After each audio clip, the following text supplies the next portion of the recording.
যাচ্ছি আস্তে আস্তে ধাপে ধাপে যাব। তো অডিশনে আসার পর আমি খুব লাকি ছিলাম যে আমার অনেক অপেক্ষা করতে হয়নি। কি পড়ে আসছেন? দুঃখ আর ভালোবাসা।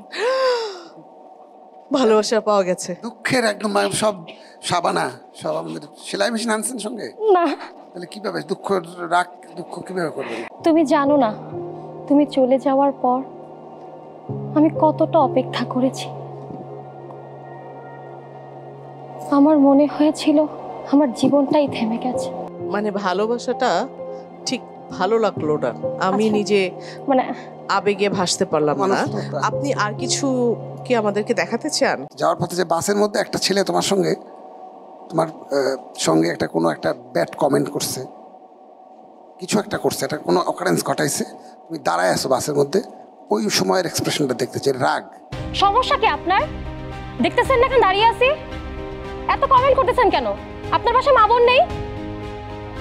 মেয়ে দেখলেই বলতে ইচ্ছা করে না? তুমি একটা ফুড ব্লগ, ওই যে এই করে না, মুখ ব্যাং করে না, অনেক খাবার খায় মহিলারা, ওই যে খুব টেস্ট, ওইরকম একটা ফুক করে দেখাও, তুমি খাচ্ছ আর বলতেছো। অনেক টেস্টি গাইস, অনেক টেস্টি, সিরিয়াসলি অনেক টেস্টি। এটা খাবারটা রাখো মুখের মতো, অনেক খাবার তো।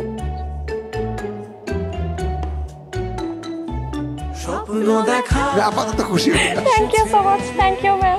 স্টার কার্ডটা যখন আমাকে জাজরা দিলেন তখন আমি সেটা নিয়ে মানে একটা সেকেন্ড পুরো চুপ হয়েছিলাম যে আমি এটা পেয়েছি, এটা হাতে নিয়ে। প্লিজ স্যার, যদি সুযোগ দেওয়া যায়। এটা সুযোগ দেওয়ার বিষয় না, আপনার নেওয়ার বিষয়।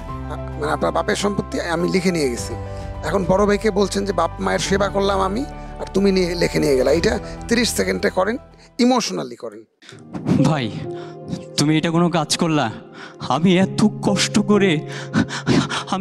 কষ্ট করে আমি সব কিছু আগলে রেখেছি, আমার বাবার দেখাশোনা করেছি, বৃদ্ধ মায়ের সেবা করেছি, আর তুমি একা সব ভোগ করতে চাইছো? তুমি তোমার এই ছোট ভাইটার দিকে তাকাবা না? Thank you very much. Next time. সেই ছোট্টবেলা থেকেই গান, তবলা, আবৃত্তি, চিত্রাঙ্কন এসব প্রতিযোগিতায় অংশগ্রহণ করতাম। আর সৃজনশীলতা ছাড়া এসব কিছুই সম্ভব না। আর একজন তারকা হতে হলে অবশ্যই এই সৃজনশীলতা, অধ্যবসায়, কঠোর পরিশ্রম এসবের কোনো বিকল্প নেই। আর এসব কিছুই আমার মাঝে আছে, আমি এটা বিশ্বাস করি। তাই আমি দীপ্ত স্টার হান্টে এসেছি। গিয়ে দেখি জাজরা বসে আছে, আমার সামনে ক্যামেরা, লাইট। আমি একটু নার্ভাস ছিলাম। আপনি কোনটা শিখে আসছেন স্কিলের মধ্যে? কোনটা? ভালোবাসা। ভালোবাসা। তুমি জানো আমি তোমার জন্য কতটা অপেক্ষা করেছি। তুমি যখন চলে গেলে আমার মনে হয়েছিল জীবনটা থেমে গেছে।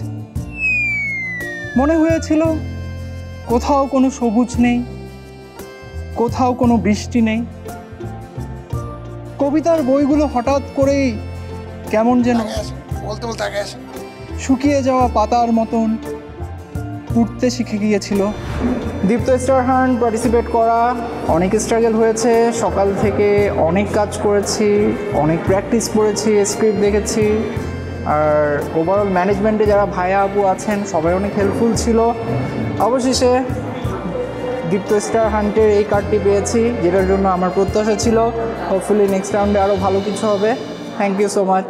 আমাকে ছোট ভেবো না, আমি চাইলেই অনেক কিছু করতে পারি। আমি পাহাড় পাড়ি দিতে পারি এবং সমুদ্র পাড়ি দিতে পারি, সেই যোগ্যতা আমার আছে। যদি মনের মধ্যে শক্তি থাকে, বিশ্বাস থাকে, ভরসা থাকে, তাহলে তুমি অবশ্যই পারবে। আমি চাই নিজেকে অনেক ভালো, বেটার একটা জায়গাতে পৌঁছানোর জন্য।